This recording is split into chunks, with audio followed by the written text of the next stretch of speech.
अस्सलाम वालेकुम नाजरीन, आप देख रहे हैं नया पाकिस्तान और मैं हूं शहजाद इकबाल। पाकिस्तानी सियासत में तारीख एक बार फिर खुद को दोहरा रही है। कल के कट्टर हरीफ एक दूसरे को चोर चोर कहने वाले फिर हलीफ बन रहे हैं और एक बार फिर सियासी फायदे के लिए असूलों की कुर्बानी देने की तैयारियां शुरू हो गई हैं।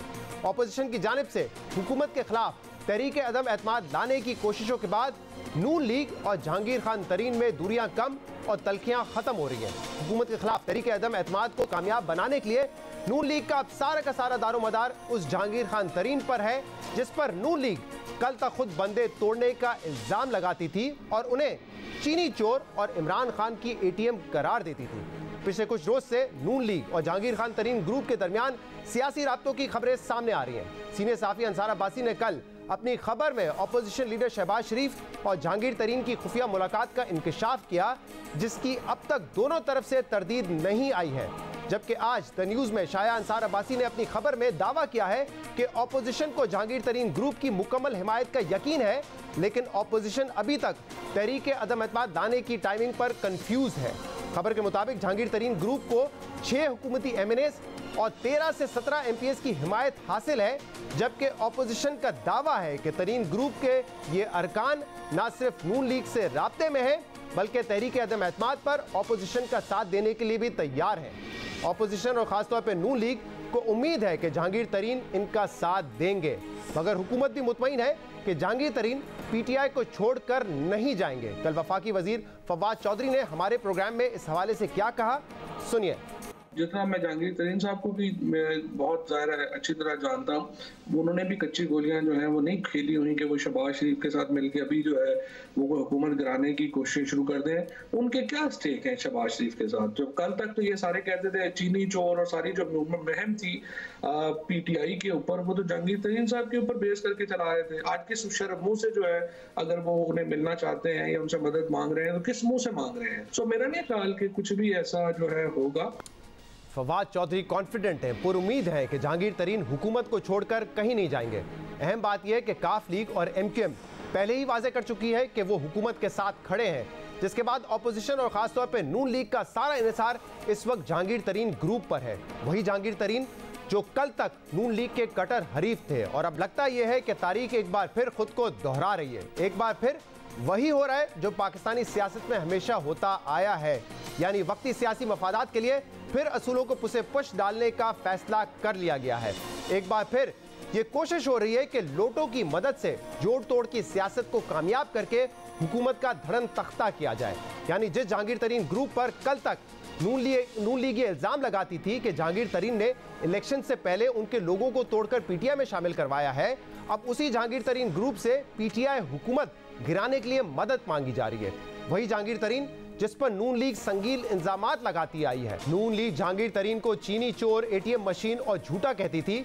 जहांगीर तरीन जब हुकूमती इजलासों में शरीक होते थे तो सवाल उठाया जाता था कि एक नाअहल शख्स कैसे हुकूमती इजलासों में शरीक हो सकता है, मगर अब शहबाज शरीफ और उस नाअहल शख्स के दरमियान खुफिया मुलाकातों की खबरें सामने आ रही हैं। नून लीग न सिर्फ जहांगीर तरीन की जात पर तनकीद करती थी बल्कि ये असूल भी तय किया था कि लोटों की सियासत का खात्मा किया जाएगा और लोटों का घेराव किया जाएगा। जो लोटे हैं ना, लोटे जो जब थोड़ा सा दबाव का वो सामना नहीं कर सकता तो आपकी खिदमत क्या करेगा? वो जो लोटे हैं ना, उनको हमेशा के लिए इस दरिया में बहा दो। हम वही कह रहे थे कि लोटों का घेराव करेंगे इंशाल्लाह, लोटों को छुपने की जगह नहीं देंगे इंशाल्लाह। लोटों को वोट नहीं देना। जो शख्स वो जमात से बेवफाई नहीं करता, वो शख्स आपसे बेवफाई करता है, अवाम से बेवफाई करता है, अपने वोट की पर्ची से बेवफाई करता है। लोटे की जगह बाथरूम में है। अब सवाल यह पैदा होता है कि अगर नून लीग और अपोजिशन जहांगीर खान तरीन के लोगों के साथ मिलकर हुकूमत को गिरा देती है, इमरान खान को घर भेज देती है, तो क्या इससे जमहूरियत मजीद मजबूत होगी? और जो नून लीग का नारा था वोट को इज्जत दो, क्या वो कायम रह पाएगा? और अहम बात यह है कि क्या एक बार फिर यही होगा कि जो पावर पॉलिटिक्स है वो असूली पॉलिटिक्स पर हावी हो जाएगी? दिलचस्प बात यह है कि ये जंग दोनों तरफा थी। एक तरफ नून लीग जहांगीर तरीन पर इल्जाम लगाती थी, दूसरी तरफ जहांगीर तरीन भी खुलकर नून लीग पे तनकीद करते थे और ये कहते थे कि शहबाज शरीफ और नवाज शरीफ की सियासत दफन हो चुकी है।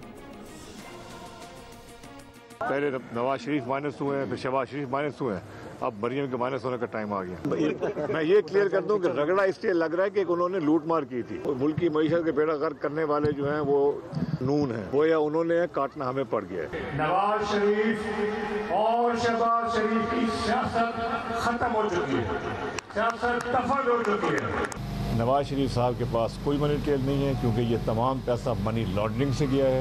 ये फ्यूचर जो है ना शरीफ फैमिली का वो तारीख है। ये तो कहते फिरते हैं मुझे क्यों निकाला, मुझे क्यों निकाला। भाई तुम्हें इसलिए निकाला कि तुमने मनी ट्रेल नहीं दिखाई। यानी कि एक तरफ जहांगीर खान तरीन ये इल्ज़ाम लगा रहे थे, ये बात कर रहे थे कि शहबाज शरीफ की सियासत दफन हो गई है, नवाज शरीफ की सियासत दफन हो गई है, और दूसरी तरफ से नून लीग की तरफ से बार बार ये कहा जाता था कि जहांगीर तरीन नाअहल है, जहांगीर तरीन चीनी चोर है, इमरान खान की एटीएम है। बल्कि इस हद तक इल्ज़ाम लगाया जाता था कि एस्टैब्लिशमेंट के फ्रंट मैन है, और जितने आज़ाद उम्मीदवार या नून लीग के लोगों को शामिल किया गया पाकिस्तान तहरीक इंसाफ में, वो उनके जहाज़ की मदद से हुआ। लेकिन अब ऐसा लगता है कि वक्ती तौर पे अपने सियासी मफादात को सामने रखते हुए ये दोनों ग्रुप्स एक होने जा रहे हैं। इस पर हम मजीद बात भी करेंगे। इस वक्त हमारे साथ मौजूद है पाकिस्तान मुस्लिम लीग नून के रहनुमा मियाँ जावेद लतीफ़ साहब। मियाँ साहब बहुत बहुत शुक्रिया ज्वाइन करने के लिए। मियाँ साहब, वैसे तो नवाज शरीफ साहब बात करते हैं वोट को इज्जत देने की, आप लोगों ने बार बार कहा है कि अब माजी की गलतियां नहीं दोहराएंगे, लोगों को शामिल नहीं करेंगे पार्टी में, लेकिन अब बड़ा वाज़ेह है कि जिन जहांगीर तरीन साहब को आप चीनी चोर कहते थे, जिन जहांगीर तरीन साहब के हवाले से आप कहते थे कि नाअहल हैं और इन्होंने अपने जहाज़ के जरिए हमारे लोगों को तोड़ा, आज़ाद उम्मीदवार को पीटीआई में शामिल करवाया, अब उन्हीं जहांगीर खान तरीन के दर पे आप हैं, उनसे मदद मांग रहे हैं कि हमारी मदद करो और इमरान खान की हुकूमत को घर भेजो। क्या ये कहा जा सकता है कि दफन हो गई है असूली सियासत जिसका दावा नून लीग ने किया था? नहीं शहजाद इकबाल, आप बड़े सीजन्ड आदमी हैं और बड़ी आपको तारीख पे अबूर है, मगर शहजाद इकबाल मैं एक आपकी खिदमत में ये अर्ज करना चाहता हूँ, जो आप फरमा रहे हैं ये ऐसी बात है नहीं। बात असल में ये है कि पाकिस्तान की तारीख में कोई हुकूमत ऐसी नहीं आई जिसको नफरत की निगाह से पूरी कौम देख रही हो। आप देखें कि किसी भी शोबे में इन्होंने कोई अपनी कारकर्दगी दिखाई हो, कोई फ्यूचर के लिए इन्होंने मनसूबाबंदी की हो, आने वाली नस्लों के लिए कोई नेशनल मनसूबा दिया हो, जिससे लोग मुतमिन हो सकें कि चले आज महंगाई है, आज तबाही है, आज हमें रोटी नहीं मिल रही, आज हमें अद्वियात नहीं मिल रही, मगर फ्यूचर हमारा जो है वो रोशन है। ये लोगों की सबसे बड़ा इन्होंने जुर्म ये किया है कि लोगों को मायूस किया है, लोगों के अंदर। तो मियां जावेद लतीफ साहब, जो ये लोगों को मायूस किया है, जो चोरी हुई, करप्शन हुई, नाउमीदी फैली, इसमें जहांगीर तरीन साहब भी हिस्सा थे ना। अभी पिछले दिनों तक आप कहते थे चीनी महंगी हो गई, जिम्मेदार तरीन साहब है, चीनी चोर है, वजीर आजम की एटीएम है। आप ये इल्जाम लगाते थे कि हमारे लोगों को तोड़ा, यानी कि जो है जोड़ तोड़ की सियासत की, और हमारे लोगों को इंडिपेंडेंट को लेके वो अपनी पार्टी में शामिल हो गए। तो ये जो कुछ आप चार्जशीट पेश कर रहे हैं इमरान खान की हुकूमत के हवाले से, तरीन साहब उसका हिस्सा थे ना? नहीं शहजाद, एक सेकंड अगर इजाजत दे दें तो मैं अपनी बात मुकम्मल करूंगा तो आपको आपके सवाल का जवाब मिल जाए। बस बात मुकम्मल कर ले, घुमाए ना। जी नहीं, मैंने नहीं, आप सही कह रहे हैं, आपका वक्त कीमती है, मगर मेरी बात जरूर सुने। मैं आपसे ये कह रहा हूँ कि जब ये नफरत की अलामत बन गई ना मौजूदा हुकूमत, तो हर बंदा 4 साल के बाद अपोजिशन को भी गालियां देने पर मजबूर हुआ, ये कह के कि ये भी हमारी जान छुड़ाने के लिए बाहर नहीं आ रहे। अब बात ये है कि जो भी मुंतखब लोग हैं, मुंतखब होते हैं इंतखाबात में, कल को उन्होंने अवाम के पास जाना है। अब अगर इसको हटाने के लिए वो कोई अमली रोल अदा नहीं करते तो यकीनन वो भी उसी कटहरे में होंगे जिसमें हुकूमत वक्त है। अब ये जो बात है उसकी वजह से हम हमेशा ये बात कहते थे कि अदम एतमाद मसाइल का हल नहीं, अदम एतमाद जो है वो अवाम को कोई रिलीफ नहीं दे सकेगा, अवाम का एतमाद बहाल नहीं कर सकेगा। मगर आज हम अदम एतमाद करने पर मजबूर क्यों हुए हैं? इसलिए हुए हैं कि लोग अब नफरत का इजहार करना शुरू कर दिया उन्होंने हुकूमत के साथ। ठीक है, तो इसमें जावेद साहब और आप समझते हैं कि जहांगीर खान तरीन साहब हो, उनके साथी हो जो कि पीटीआई के टिकट पर हैं, उनकी सपोर्ट हासिल करने में कोई बुरी बात नहीं है, इसमें कोई असूल पे समझौता नहीं है? नहीं, मैं एक यही अर्ज करने लगा हूँ। अब देखें 13 लोग हैं पीटीआई के कराची से सिर्फ, और कराची से 4 लोगों के अलावा 9 लोग जो हैं पीटीआई के वो शामिल हैं और 2 लोग हैं फैसलाबाद से। मैं आपको फिगर देने लगा हूँ, 11 वोटों की कुल अक्सरियत पे खड़ी है हुकूमत, 11 लोग मैंने आपको गिनवा दिए। अब जनूबी पंजाब भी इसके अलावा है। जावेद साहब, मैं सिर्फ ये पूछना चाह रहा हूँ कि क्या आप जहांगीर खान तरीन साहब के एमएनएज और एमपीएस की मदद हासिल करने के लिए तैयार हैं, और इसमें कोई बात ऐसी नहीं है जिससे असूल पर समझौता होता है? मैं सिर्फ ये पूछ रहा हूँ, हाँ या ना में इसका जवाब दे सकते हैं आप? चलें, मैं इसका जवाब आप देने लगा हूँ। मैं आपसे ये कहता हूँ कि अगर 50% से जायद पीटीआई के लोग अदम एतमाद कर दें इमरान खान पर, तो फिर मुझे ये बता दें आप कि हम इत्तेहादियों के पास अगर नॉक कर रहे हैं या उसमें जहांगीर तरीन साहब के भी लोग शामिल होंगे 50% से ज्यादा, तो फिर आप जमात कहेंगे अदम एतमाद कर रही है या लोग 50% लोगों से आप मुलाकात नहीं कर रहे ना खुफिया? शहबाज शरीफ साहब की तो खुफिया मुलाकातें हो रही हैं जहांगीर खान तरीन से, उनसे सपोर्ट मांगी जा रही है। आपको ये यकीन है कि हमने उनसे मुलाकातें नहीं की? आप तरदीद कर दें, आप तरदीद कर दें। हम तो पिछले 2 दिन से लगे हुए हैं कि कोई तरदीद कर दे, कोई तरदीद करता नहीं है। कल मरियम औरंगजेब साहिबा आई, तर्जुमान आपकी पार्टी की, उन्होंने भी तरदीद नहीं की। आप तरदीद कर दें, मैं खबर चला देता हूँ। मैं आपसे ये कह रहा हूँ कि अरकान असेंबली समेत इत्तेहादियों से भी, हुकूमत के जो इत्तेहादी हैं, सबसे कई दफा मुलाकातें होने के बाद, मैच्योर होने के बाद ये अदम एतमाद ये मुझे बताएं कि क्या, क्योंकि मरियम नवाज साहिबा का भी हमने शॉर्ट भी सुनवाया जिसमें वो कह रही थी कि हमें ये लोटों की सियासत को खत्म करना पड़ेगा, बल्कि घेराव करना पड़ेगा। तो किनका घेराव करेंगे? इसका मतलब तो कोई भी पार्टी में आ सकता है, कोई ना लोटा रहा, सब सियासी शख्सियात हैं, सब इलेक्टेड है। वो किसका जिक्र कर रही थी जब कह रही थी कि लोटों का घेराव करें हम? देखें, बात यह है कि इससे पहले पाकिस्तान की हिस्ट्री में 74 सालों में ये रहा है कि ताकतवर हलकों की हमायत के बगैर ना किसी के खिलाफ अदम एतमाद की तहरीक आती है, ना कोई पेश करने की जुर्रत करता है। मगर ये पहली दफा हो रहा है DGISPR की स्टेटमेंट पर हम यकीन करते हुए कि वो कहते हैं कि हम सियासत में इन्वॉल्व नहीं है, हम किसी डील का हिस्सा नहीं है। हम उस पर यकीन करते हुए नॉक कर रहे हैं पॉलिटिकल फोर्सेस को कि पाकिस्तान नहीं सर, मैं ये पूछ रहा हूँ पॉलिटिकल फोर्सेस और फिर लोटों में फर्क क्या है, ये डिफाइन करें ना, क्योंकि मरियम नवाज साहब ने कहा था हम तो घेराव करेंगे इनका। अच्छा, फिर आप सुन लें, अगर 2, 4, 5, 10 लोग आएंगे तो उनको आप लोटा कह सकते हैं। अगर 50% से ज्यादा लोग, 50% तो बात की बात है। अभी तो तरीन ग्रुप में तो 13 MPs हैं, 4, 5, 6 MNAs हैं, यही लोग हैं ना। तो भाईजान इस पे कौन सी हमने शहजाद अकबर साहब, शहजाद अकबर नहीं सर, शहजाद अकबर साहब काम ना कर सके, उन्होंने इस्तीफा दे दिया, शहजाद इकबाल बैठे हैं यहाँ पर। शहजाद इकबाल सवार हुए अभी तक शहजाद अकबर साहब आपके ऊपर। शहजाद इकबाल भी वही बात करें, हमारे तो असाब पे संवार रहा है ना शहजाद अकबर, क्योंकि 4 सालों में जो उसने किया आज आप वो ना काम करें। मैं तो आपसे कह रहा हूँ कि ये वो जहांगीर तरीन साहब जो हैं या कोई भी इत्तेहादी उनका जो है, उस पे बेस करते हुए अदम एतमाद पेश नहीं की जा रही, बेस किया जा रहा है 50% से जायद। सर वो 50% तो बात की बात है, अभी तो जो मुलाकात हुई आप तरदीद भी नहीं कर रहे उस मुलाकात की। तो मैं तो आपसे सिर्फ ये पूछना चाह रहा हूँ कि तरीन साहब पे आप लोगों का ये इल्जाम था कि उनका जहाज जाता था, लोगों को लेके पीटीआई में शामिल करता था, यानी कि आप ये कह रहे थे कि जो खलाई मखलूक थी उसके फ्रंट मैन है, ये आपने तासुर उनके हवाले से बनाया हुआ था। अब आप कह रहे हैं कि देखिए किसी ताकत के आश्रय हम नहीं कर रहे, कोई गैर जमहूरी ताकत के आश्रय नहीं कर रहे, जिन पे आप ये इल्जाम लगाते थे अब उन्हीं की मदद आप मांग रहे हैं कि यार हुकूमत को गिराओ। तो कहां गया असूल, कहां गया वोट को इज्जत दो का नारा? मैं अर्ज करता हूं, मुझे ये शहजाद बताएं कि अगर हमारे पास अददी बर्तरी हो तो फिर क्या हम इनके बगैर अदम एतमाद नहीं कर सकते? हमारे पास जो इलेक्ट किए गए हैं, जो मुंतखब किए गए, और ये आईनी रास्ता है, अदम एतमाद एक आईनी रास्ता है। 4 साल से जो हमसे तवक्को की जा रही थी लोगों की या अदारों में बैठे लोगों, तो बेसिकली आप इस पॉलिटिक्स को सपोर्ट कर रहे हैं ना? आपको लगता है कि कल तक तरीन साहब जो कर रहे थे इमरान खान के लिए फिर वो भी दुरुस्त था, आज अगर उनको गिराने के लिए आपको सपोर्ट करेंगे वो भी दुरुस्त है? इससे जमहूरियत बहुत मजबूत होगी, कोई पाकिस्तान की सियासत में लोटा नहीं है, किसी का घेराव नहीं होगा, ऑल आर वेलकम कि आए मिलते हैं, इमरान खान की हुकूमत को गिराते हैं। तो इसमें और 90 की दहाई में जो सियासत होती रही, क्या फर्क है उसमें, फिर बताइए ना। आप मेरी बात सुन लें, बड़ा फर्क है मेरी जान।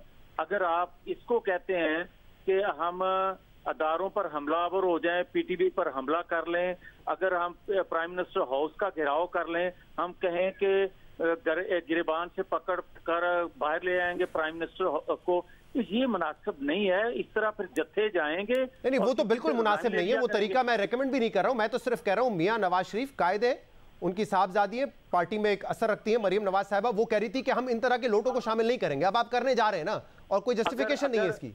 अगर शहजाद इकबाल इंतखाबात होने दें, इंतखाबात का ऐलान होने दें, फिर आप बात करें कि आपने किन लोगों को लिया है, फिर आप बात जरूर करें। अभी तो मैं सिर्फ इस तक पहुंचा हूं कि हुकूमत गिराने के लिए आपने उनसे सपोर्ट मांगी है, तो आप तो उसको भी जस्टिफाई कर रहे हैं ना। अगर शहजाद इकबाल 50% से ज्यादा एक जमात के लोग उनको छोड़ जाएं लीडरशिप को, तो उनको आप लौटाना। आप ये दावा कर रहे हैं, मतलब अगर उनके पास 180 लोग हैं तो 90 लोग आपके साथ खड़े हुए होंगे अदम एतमाद में? शायद इससे भी ज्यादा, शायद इससे भी ज्यादा कर लें, शायद इससे भी ज्यादा यकीन कर लें आप। चलें, बहुत बहुत शुक्रिया, आपको नजर आएगा। बहुत बहुत शुक्रिया। मियां जावेद लतीफ साहब हमारे साथ मौजूद थे, कह रहे थे कि 90 से ज्यादा तहरीके इंसाफ के लोग हमारे साथ खड़े होंगे अदम एतमाद को कामयाब बनाने में। एक प्रोग्राम में ब्रेक शामिल करते हैं, इसके बाद मजीद बात करेंगे। Stay with us. Welcome back. वफाकी काबीना की मंजूरी के बाद हुकूमत ने मुतनाज़ा कानून प्रिवेंशन ऑफ इलेक्ट्रॉनिक क्राइम तरमीमी ऑर्डिनेंस जारी कर दिया है। पीका कानून में तरमीम के जरिए हुकूमत चाहती है कि फेक न्यूज़ पर काबू पाया जा सके और सोशल मीडिया या इलेक्ट्रॉनिक मीडिया पर बेबुनियाद मुहिम से मुतासरा शख्स को कानूनी कार्रवाई का हक दिया जाए। पीका तरमीमी ऑर्डिनेंस की अहम बात यह है कि इस तरमीम के जरिए हुकूमत ने शख्स की तारीफ वाज़े कर दी है, जिसके मुताबिक शख्स में कोई भी कंपनी, एसोसिएशन, इदारा या अथॉरिटी शामिल है। इसके अलावा तरमीम के जरिए किसी भी फर्द के तशख़्ख़ुस पर हमले की सज़ा 3 साल से बढ़ाकर 5 साल कर दी गई है, जबकि 6 माह तक ट्रायल मुकम्मल करना होगा। पीका कानून में तरमीम के बाद ये तनकीद हो रही है कि हुकूमत ने यह तरमीम मुखालिफ आवाज़ों को खामोश करने के लिए बनाया है। इसी हवाले से वफाकी वजीर कानून फ़रूक नसीम ने आज मीडिया से बात करते हुए कहा कि मीडिया आज़ाद है, जो चाहे तनकीद करे, लेकिन फेक न्यूज़ नहीं होनी चाहिए। वफाकी वजीर ने बताया कि इस तरमीम के तहत जुर्म नाकाबिले ज़मानत और काबिले दस्त अंदाजी होगा। डिसइंफॉर्मेशन लैब जो थी EU वाली, वो इंडिया था उसके पीछे, तो ये फेक न्यूज़ का कलाकमा करने के लिए ये बड़ा ज़रूरी है। तो एक तो 3 साल की जगह 5 साल सज़ा होगी। ये अब ऑफेंस जो है वो बेलेबल नहीं होगा, वो नॉन बेलेबल होगा। और साथ साथ उसमें यह है कि अब ये कॉग्निजेबल ऑफेंस होगा। मैं और आप यानी पब्लिक एट लार्ज का कोई भी नुमाइंदा जो है वो आ सकता है और वो कंप्लेंट कर सकता है, दाखिल कर सकता है। फिर साथ साथ इसमें यह है कि 6 महीने के अंदर इसका ट्रायल होगा, 6 महीने के अंदर ट्रायल ख़त्म होगा। वजीर कानून फ़रूक नसीम कह रहे थे कि पीका तरमीमी ऑर्डिनेंस के बाद जाली खबर काबिले दस्त अंदाजी होगा और ये नाकाबिले ज़मानत जुर्म समझा जाएगा। डॉक्टर फ़रूक नसीम ने फेक न्यूज़ पर गुफ्तगू करते हुए मजीद कहा कि वजीर आज़म की ज़ाती ज़िंदगी से मुतल्लिक बातें फैलाई गई और अब इस कानून के बाद जाली खबरों पर किसी को इस्तिस्ना हासिल नहीं होगा। अब खातून अव्वल और इमरान खान साहब के लिए, वो भाभी हैं, बहन हमारी, उनके लिए गलत इन्फॉर्मेशन, उन्होंने घर छोड़ दिया है, तलाक हो रही है, यार क्या कर रहे हैं यार? मतलब यार हमारी बीवियां हैं, हमारी बहनें हैं, क्या कर रहे हैं? आपका अब लीगल राइट होगा कि उसके खिलाफ क्रिमिनल ऑफेंस भी आप स्टार्ट करें। दुनिया जहां में देखें, लीगल राइट ही तो दे रहा हूं मैं आपको, या लीगल राइट ही तो रियासत आपको दे रही है। वजीर कानून फ़रूक नसीम कह रहे थे कि इस कानून के बाद किसी को इस्तिस्ना हासिल नहीं होगा, जबकि सख्त कानून पर यह तनकीद हो रही है कि क्या इसका मकसद लोगों को दूसरों की इज्जतें उछालने से रोकना है या ये कानून हुकूमत के मुखालफिन के खिलाफ विक्टिमाइजेशन के तौर पर इस्तेमाल किया जाएगा। कल हमने अपने प्रोग्राम में यही सवाल जब वफाकी वजीर इत्तेहाद फवाद चौधरी से पूछा कि माजी में ऐसे कवानीन इंतकामी कार्रवाई के लिए इस्तेमाल होते हैं, तो इतना सख्त कानून बनाने के पीछे हुकूमत की नीयत क्या है, तो उन्होंने इसका क्या जवाब दिया, सुनिए। कह रहे हैं कि पहले बेलेबल था, अब नॉन बेलेबल होगा, कॉग्निजेबल है, यानी कि कोई वारंट की जरूरत नहीं है गिरफ्तारी से पहले। इसका मकसद क्या है? क्योंकि माजी में जब भी इस तरह के कवानीन बनाए गए हैं तो उसके पीछे इंटेंशन तो ऐसा लगता है कि यह है कि किसी के ऊपर इल्जाम लगे, उसको पकड़ लो, अरेस्ट कर लो, जेल में रखो, बाद में वो बेल भी ना करवा सके, अदालतों के चक्कर काटता रहे। तो इसको तो विक्टिमाइजेशन के लिए माजी में इस्तेमाल किया गया है। वजह क्या है कि इतना सख्त कानून बना रहे? नहीं, इसलिए इसको तो 6 महीने का टाइम दिया गया ना, कि 6 महीने के अंदर अंदर इसका फैसला जो है वो आ जाना चाहिए, ताकि विक्टिमाइजेशन का तासुर ही ना आए। लेकिन अरेस्ट तो हो जाएगा बगैर वारंट के वो शख्स, और 6 महीने तक तो जेल में पड़ा रहेगा ना, जब तक ये मुकदमा चलता रहेगा, वो बेल भी नहीं ले सकता। नहीं, जाहिर है अगर आप किसी की कोई बीवी की इज्जत ना छोड़े, किसी की बहन की इज्जत ना छोड़े, कि हर एक के ऊपर आप इस तरह के घरौने बेहुदा और बेशर्म और लग इल्जामात लगाएं और उसके बाद आप कहें कि हमें कोई कुछ कहे भी ना, ये तो ज्यादती है।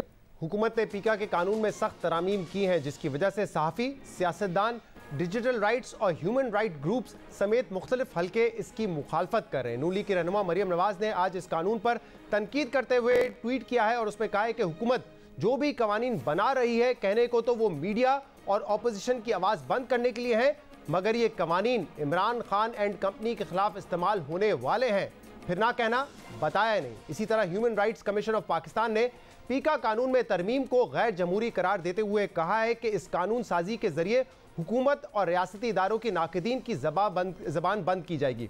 इस कानून के बाद ये सवाल अहम है कि क्या इस कानून के तहत कार्रवाई सिर्फ उनके खिलाफ होगी जो हुकूमत के नाक़दीन है, या हुकूमत के मुखालफिन की इज्जत उछालने वालों के खिलाफ भी ये कानून बिला इम्तियाज हरकत में आएगा। क्योंकि पिछले कुछ अरसे में ऐसी कई मिसालें हमारे सामने मौजूद हैं जिसमें हुकूमत के मुखालफिन की शिकायतों को मुसलसल नज़रअंदाज किया गया है।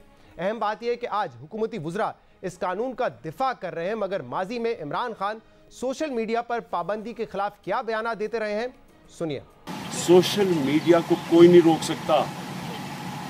सोशल मीडिया के अंदर अगर कोई थोड़ी सी कैंपेन कुछ बनाता भी है, उसका रिएक्शन आ जाता है। मैं कई दफा मैंने कोई फैसला किया और हमारा सोशल मीडिया मुझे अटैक कर देता है, तो मैं क्या कहूँ कि उनको बंद कर दूँ क्योंकि मुझे अटैक कर रहे हैं। 60% पाकिस्तानी 20 साल के इर्द गिर्द या उससे कम है, इन सारों के पास फ़ोन है। आप क्या इनको मुंह बंद कर देंगे इनको, या लोगों को पकड़ पकड़ के FIA का क्या ये काम है? सोशल मीडिया को कोई कंट्रोल कर ही नहीं सकता। इससे बड़ा बेवकूफ़ हो ही नहीं सकता कि आजकल के ज़माने में कोई सोशल मीडिया को कंट्रोल कर सके। इमरान खान साहब का ये मौक़िफ़ था कि कोई बेवकूफ़ होगा जो सोशल मीडिया को कंट्रोल करने का सोचा था, लेकिन अब सख्त कवानीन लाए गए हैं। इस पर हम बात करेंगे, जिसके लिए हमारे साथ तज्ज़ियाकार और कानूनदान हैदर वहीद साहब मौजूद हैं और सीनियर सहाफ़ी और तज्ज़ियाकार मुबश्शिर ज़ैदी साहब भी हमारे साथ मौजूद है। आप दोनों का बहुत बहुत शुक्रिया ज्वाइन करने के लिए। हैदर साहब, पहले आप बताइएगा कि एक तो कानूनी पर्सपेक्टिव भी है और दूसरा एक तरफ से हुकूमत का ये इंटेंट है कि फेक न्यूज़ ना हो, कोई मलिशियस कैंपेन्स चलाई जाती है ये ना हो। बिल्कुल ज़रूरी भी है इस तरह की कैंपेन्स को रोकना, उसके खिलाफ कानूनी कार्रवाई भी होनी चाहिए, लेकिन आपके ख्याल में ये जो तरमीम की गई है ये क्या उसका सलूशन है? क्योंकि दूसरी तरफ से कहा जा रहा है ये तो फ्रीडम ऑफ स्पीच के खिलाफ इस्तेमाल होगा, मुखालफिन के खिलाफ विक्टिमाइजेशन के तौर पे भी इस्तेमाल हो सकता है ये कानून। लेकिन जब किसी भी कानून को गैर ज़रूरी तौर पे सख्त बनाया जाता है और फिर मज़ीद सख्त किया जाता है, तो आई थिंक इंडिया कुछ इसी तरफ और इशारा इसी तरफ होता है कि शायद मकासद वो नहीं हैं जो बताए जा रहे हैं।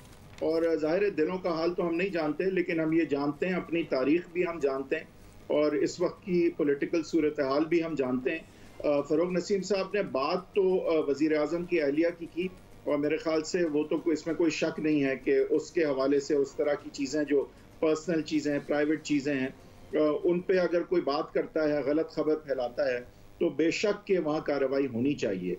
लेकिन हमें देखें एक थोड़ा सा जो है ना ज़ुमरा यहाँ वसी करके सोचना पड़ेगा। वैसे तो नैब का कानून भी एहतसाब का अमल जो है उसके लिए आया था, लेकिन इस्तेमाल पॉलिटिकल विक्टिमाइजेशन के लिए किया गया। तो हमें थोड़ा केयरफुल रहना होगा कि कवानीन जो हैं वो इस नीच-जैक तरीके से नहीं बनाए जाते कि अगर बेशक एक ज्यादती हुई अभी, तो उसको कवर करने के लिए ऐसा ऑल इनकम्पसिंग कानून बना दें जहाँ पे उससे बढ़ के ज्यादतियाँ हों और लोगों के साथ हों और कॉन्स्टिट्यूशनल राइट्स के साथ हों, जमहूरियत के साथ हों।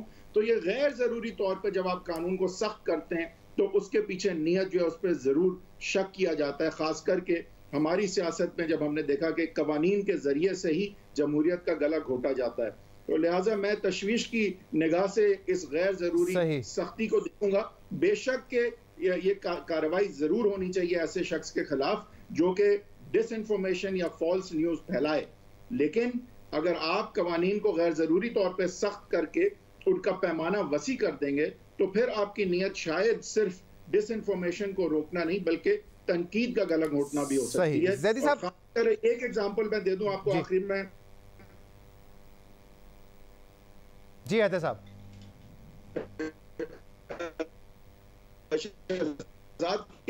हमने रिसेंटली देखा कि अच्छा हैदर साहब, आपकी क्योंकि आवाज़ भी डिस्टॉर्ट हो रही है, मैं आपके पास वापस आता हूँ। जैदी साहब, आपका क्या ओपिनियन है इस हवाले पर? क्योंकि मेरे ख्याल से हर जी शऊर इंसान ये कहेगा कि फॉल्स मिलिशियस कैंपेन जो होती है वो नहीं होनी चाहिए, उसके खिलाफ कानूनी कार्रवाई भी होनी चाहिए।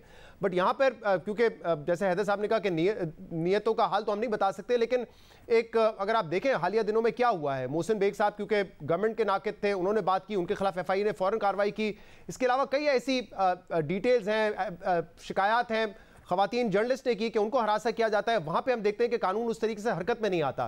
तो इसलिए सवाल उठ रहा है कि ये कानून का इस्तेमाल कैसे होगा, खाली मुखालफिन के खिलाफ होगा या हुकूमत के जो मुखालफिन है उनके खिलाफ भी कोई कैंपेन चलेगी तो वहाँ पर भी उसी तरह हरकत में आएगा? देखिए शहजाद, सबसे पहले तो आपने मरियम नवाज शरीफ की ट्वीट की बात की। आपको याद होगा जब ये कानून आ रहा था पिछली हुकूमत में, तब बहुत से लोगों ने ये कहा कि याद रखिएगा एक दिन ये कानून आपके खिलाफ इस्तेमाल होगा। आज मरियम नवाज वही ताना जो है इमरान खान को दे रही हैं जो उस वक्त की जो सियासी मुखालिफ थे वो मरियम नवाज को दिया करते थे, यानी इनकी हुकूमत को दिया करते थे। तो ये हमने हर हुकूमत में देखा है कि जब वो गवर्नेंस में उसे प्रॉब्लम आनी शुरू हो जाए, मईशत में उस पर दबाव बढ़ जाए या उस पर तनकीद का ओवरऑल दबाव बढ़ जाए, तो इस तरह के ड्रैकोनियन लॉज जो हैं वो लेके आते हैं। अब पीका ऑलरेडी ड्रैकोनियन था, मगर इस हुकूमत को वो न जाने क्यों फीका लगा, तो उन्होंने कहा कि जनाब इसमें हम थोड़ा और मसाला डाल लेते हैं। और आप ये देखें हर हुकूमत का क्या पैमाना होता है, वो सीधा सीधा लेके आते हैं कि जनाब इदारों के ऊपर तनकीद हो रही है, हम उसको जो है वो ख़त्म करना चाहते हैं। मुझे बता दें कौन से इदारे के ऊपर अब तनकीद हो रही है? ये तो हुकूमत पर तनकीद का मतलब इदारों पर तनकीद नहीं है, मगर इस कानून में कह दिया गया है कि किसी शख्स की जो तनकीद है वो इदारे की तनकीद। अच्छा, वैसे ज़ैद साहब वो कह रहे हैं कि तनकीद से मसला नहीं है, वो कह रहे हैं कोई मिलिशियस कैंपेन ना हो, कोई जाती हमले ना हो बेबुनियाद तौर पे, जैसे वजीर आजम की अहलिया की मिसाल भी दी फरूक नसीम साहब ने। वो कह रहे हैं क्रिटिसाइज करें।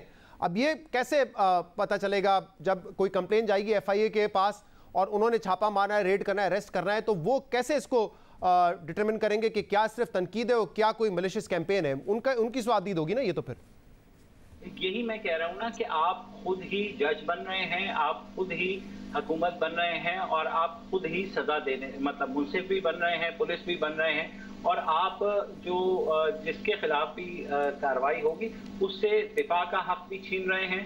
आप उसको जो proper due process of law है वो भी छीन रहे हैं। मतलब ये कि अब FIA बगैर किसी वारंट के आपको गिरफ्तार कर सकेगी, कहीं ऐसा नहीं होता। इस्लामाबाद हाई कोर्ट में जो केसेस चल रहे हैं उसमें बारहा ये चीज सामने आई है। इस्लामाबाद हाई कोर्ट ने FIA को हिदायत भी की है कि आपको एक प्रोसीजर देना पड़ेगा जिसके तहत आप पहले नोटिस देंगे, नोटिस के बाद आप उस शख्स को बुलाएंगे, उसके बाद अगर कार्रवाई करनी होगी, केस बनाना होगा तो आप बनाएंगे। अभी जो सहाफियों के प्रोटेक्शन का केस चल रहा है इस्लामाबाद हाई कोर्ट में, 9 फरवरी को चीफ जस्टिस अतर मिनल्ला ऑलरेडी ऑब्जर्वेशन दे चुके हैं कि ये किस तरह का जो पैमाना होगा कि आप काबिल दस्तअंदाजी पुलिस कर देंगे इसको, तो वो बज़ाहिर जो है वो बुनियादी हकूक से मुतसादिम नजर आता है। अब होगा क्या कि हुकूमत अगर ये बेशक ऑर्डिनेंस ले आई है मगर ये चीज चैलेंज होगी अदालतों के अंदर और वहाँ ये डिटर्मिन होगा कि क्या ये बुनियादी असूलों की हकूक की खिलाफ वर्जी है कि नहीं। मकसद यहाँ क्या है कि मकसद ये है कि सहाफियों के ऊपर आपको पता है हुकूमत का अपना बहुत बड़ा एक ट्रोल ब्रिगेड है और ये सिर्फ हुकूमत का नहीं है, यहाँ दूसरी सियासी जमातों का है, बल्कि कुछ केसेस में तो इदारों का भी है। जो आप देखें कोई खबर अगर आप दे दें, ये वही हुकूमत है जिसने शुरू में आके कहा था कि हम इनकरेज करेंगे जो हमारे सरकारी अफसरान में से वो विसल ब्लोअर बनेगा, हम उसे इनामात देंगे। उसके बाद ये हुआ कि विसल ब्लोअर के ऊपर पाबंदी आयद कर दी गई, तमाम दफातर में ये सर्कुलेट हो गया कि अगर कोई इंफॉर्मेशन किसी को दी जाएगी तो वो अफसर जो है वो काबिले दस्तअंदाजी सजा होगा। तो मैं इसमें एक और नुक्ते पे बात करना चाह रहा हूँ क्योंकि हैदर भाई साहब देखें, अब ये हम सब इस बात पे इत्तेफाक करते हैं कि ऐसी कैंपेन्स नहीं होनी चाहिए, तो फिर सोल्यूशन क्या है? If not this law then फिर क्या किया जाए? कोई सिविल लॉ बनाया जाए जिसमें साबित करना ज़्यादा आसान हो क्रिमिनल ऑफेंस के बजाय। और दूसरा ये बड़ी इंटरेस्टिंग जो चीज़ कही है मुबशिर ज़ैदी साहब ने कि मरियम नवाज़ का आज ट्वीट था, कल ये पीका जब बना था तो उन्हीं को कहते थे कि आपके खिलाफ इस्तेमाल होगा। अभी सब कह रहे हैं कि इमरान खान साहब 6 हफ्ते में चले जाएंगे और अगर इमरान खान साहब ये कानून में तरमीम लेकर आ रहे हैं तो इसका मतलब ही इज़ कॉन्फिडेंट कि 6 महीने में वो कहीं नहीं जाने वाले। पहली आपकी अगर मैं एड्रेस कर सकूं तो देखेंगे पहले नॉन कॉग्निसेबल ऑफेंस था। इसको कॉग्निसेबल बनाने का मतलब है कि आप अदालत की इजाजत के बगैर आप जाके वारंट के बगैर अरेस्ट अमल में ला सकते हैं। तो ये एक बहुत ड्रैकोनियन बात है। पहले मुद्दे को रखना चाहिए अदालत के सामने। अदालत अगर समझती है कि यहाँ कानूनी कार्रवाई यहाँ पे ट्रायल चलना चाहिए तो फिर वो जो है वहां अदालत से बात आनी चाहिए। इस चीज को खत्म कर दिया गया है। तो अगर ये चेक एंड बैलेंस भी होता तो शायद हमें इतनी तशवीश ना होती। तो ये एक बहुत बड़ी सख्ती है जो ये अमल में लाए हैं। दूसरा, आपने बड़ी अच्छी बात की और इस पे हम वैसे भी बात कर चुके थे कि ये जो इस वक्त इमरान खान साहब ये कानून लेके आए हैं तो बड़ा ताज्जुब हुआ, एटलीस्ट मुझे भी ताज्जुब हुआ, क्योंकि मुझे तो ये खदशा था कि कहीं खान साहब जो है वो कुछ ऐसी बातें खुद ना करने जा रहे हो अगले कुछ हफ्तों में जो शायद इसके जुमरे में आ जाए। अब जाहिर है अगेन दिलों का हाल तो मुझे नहीं पता, लेकिन कुछ तज्जियागार जरूर ये कहते हैं कि खान साहब जो है उनकी हुकूमत नंबर्स गेम की वजह से या नो कॉन्फिडेंस की वजह से जा भी सकती है, और अगर जाती है तो इस सारे नंबर्स गेम और नो कॉन्फिडेंस के हवाले से जो पसे बर्दा बातें और जो इंदिए आते हैं बादियों नजर, तो उसमें जरूर कुछ ना कुछ इल्जामात खान साहब के खुद के ऐसे हो सकते हैं शायद, जो कि उस तरह का वार बने जो इस तो शायद गवर्नमेंट का जो कॉन्फिडेंस है कि हम नहीं कहीं जा रहे और ये सारी जो वोट ऑफ नो कॉन्फिडेंस है नाकाम हो जाएगी हमारे खिलाफ, हो सकता है यही वजह हो। और बहुत बहुत शुक्रिया हैदर वहीद साहब और मुबशिर जैदी साहब हमारे साथ मौजूद है। प्रोग्राम में शामिल करेंगे एक ब्रेक, इसके बाद बात करते हैं वजीर आजम का दौरा रूस है, इंपॉर्टेंट विजिट है। 23 साल के बाद प्राइम मिनिस्टर जो है मुंतखब प्राइम मिनिस्टर जो है वो जाएंगे और बायलैटरल दौरा करेंगे रशिया का। इस पर बात करेंगे ब्रेक के बाद। Stay with us. तवील अरसे की दूरियों और सिफारती ताल्लुकात में ऊंच नीच पाकिस्तान और रूस के दरमियान बिल आखिर एक नए दौर का आगाज होने जा रहा है। वजीर आजम इमरान खान 23 फरवरी को रूस का पहला सरकारी दौरा करेंगे, जो 23 सालों बाद पाकिस्तान के किसी भी मुंतखब वजीर आजम का पहला दौरा होगा। अहम बात यह है कि तारीखी तौर पर पाकिस्तान और रूस के दरमियान ताल्लुकात कभी मिसाली नहीं रहे।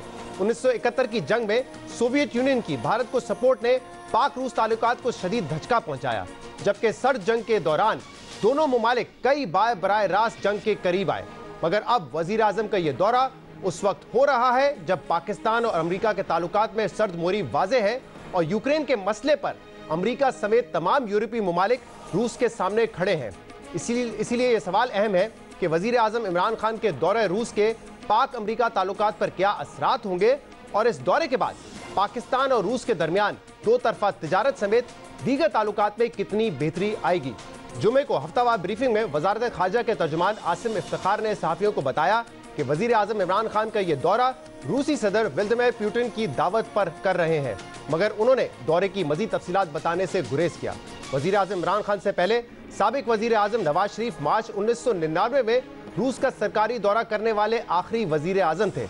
इसके बाद साबिक डिक्टेटर परवेज मुशर्रफ, साबिक सदर आसिफ अली जरदारी और साबिक वजीर आजम शाहिद खाकान अब्बासी ने रूस का दौरा तो किया, मगर वो तमाम दौरे बायलैटरल दौरे नहीं थे। वजीर आजम के इस दौरे के हवाले से ये इम्कान जाहिर किया जा रहा है कि रूस की जानिब से कराची से कसूर तक पाकिस्तान स्ट्रीम गैस पाइपलाइन की तामीर पर अहम पेशरफ्त हो सकती है, जिस पर दोनों तरफ से काफी अरसे से मुज़ाकरात जारी हैं।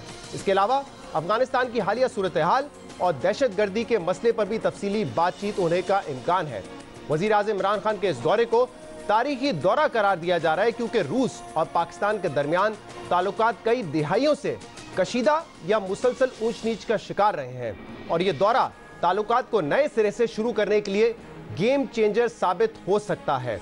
पाकिस्तान बनने के बाद 1953 तक मुख्तसर अरसे के लिए दोनों मुमालिक के दरमियान खुशगवार ताल्लुकात थे, मगर 1954 में सीटों का हिस्सा बनने के बाद पाकिस्तान के सोवियत यूनियन से ताल्लुकात कशीदा हुए और साबिक सदर अयूब खान के इक़्तिदार संभालने के बाद पाकिस्तान मुकम्मल तौर पे अमरीकी कैंप का हिस्सा बन गया और फिर 1960 में वो वाकया पेश आया जिसे दुनिया U2 इंसिडेंट के नाम से जानती है, जिसकी वजह से सोवियत यूनियन के उस वक्त के वजीर आजम निकिता खुरुश्चेव ने पाकिस्तान को धमकी दी कि पाकिस्तान आग से ना खेले, हमने पेशावर को निशाने पर रख लिया है।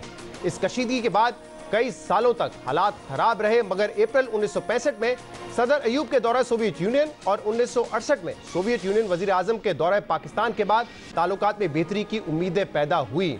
मगर 1971 की पाक भारत जंग में सोवियत यूनियन की भारत को मुकम्मल सपोर्ट ने ताल्लुकात में खराबी की रही सही कसर भी पूरी कर दी। साबिक वजीर आजम जुल्फिकार अली भुट्टो के दौर में हालात में फिर बेहतरी आई और सोवियत यूनियन ने कराची में एशिया की सबसे बड़ी स्टील मिल लगाई। मगर सोवियत यूनियन के अफगानिस्तान पर कब्जे के बाद पाकिस्तान फिर सोवियत यूनियन मुखालिफ कैंप का हिस्सा बना। अमेरिका ने पाकिस्तान को 40 F-16 तैयारे दिए और 80 की दिहाई के अफगान जंग में ऐसे कई वाकयात सामने आए जब पाकिस्तान और सोवियत यूनियन के एयर फोर्सेस के दरमियान बराह रास्त फिजाई मुकाबले हुए, जिसमें सोवियत यूनियन के मुताबिक 3 जबकि पाकिस्तान रिकॉर्ड के मुताबिक कम से कम 10 सोवियत तैयारे मारे गए, जिसमें एक वो तैयारा भी शामिल था जिसके पायलट कर्नल अलेक्जेंडर रोट्स्कोय बाद में रूस के नायब सदर भी बने। मगर माजी की जंगों, तलखियों और सिफारती कशीदियों के बावजूद और खास तौर पे अमेरिका और भारत के दरमियान ताल्लुकात बढ़ने के नतीजे में पिछले 10 सालों में पाकिस्तान और रूस के दरमियान ताल्लुकात में सर्द मोरी में कमी आई है। 2016 में भारत की मुखालफत के बावजूद पाकिस्तान और रूस के दरमियान तारीख में पहली बार मुश्तरका फौजी मशकें हुई। नून लीग के दौर में पाकिस्तान स्ट्रीम गैस पाइपलाइन का मुआहदा तय पाया, जबकि पाकिस्तान ने रूस को बहरिया अरब के गर्म पानियों तक रसाई की भी ऑफर की। और पिछले साल 25 दिसंबर को रूसी सदर व्लादिमीर पुतिन पहले गैर मुस्लिम सरबराह थे जिन्होंने तौहीन आमेज खाकों पर बात करते हुए वाजे किया कि नबी करीम सल्लल्लाहु अलैहि वसल्लम की तौहीन आज़ादी इजहार राय नहीं बल्कि मजहबी आज़ादी के खिलाफ वर्जी है। पुतिन के इस बयान का वजीर आजम इमरान खान ने खैर मकदम भी किया। तारीखी तौर पर पाकिस्तान और रूस के ताल्लुकात में हमेशा ऊंच नीच रही है, मगर हालिया कुछ सालों में ताल्लुकात में बेहतरी की उम्मीद नजर आई है और अब देखना होगा कि वजीर आजम इमरान खान का ये दौरा दो तरफा ताल्लुकात में कितना बेहतर साबित होगा। आज के प्रोग्राम में इतना ही। शो से इजाजत दीजिए। अल्लाह हाफिज।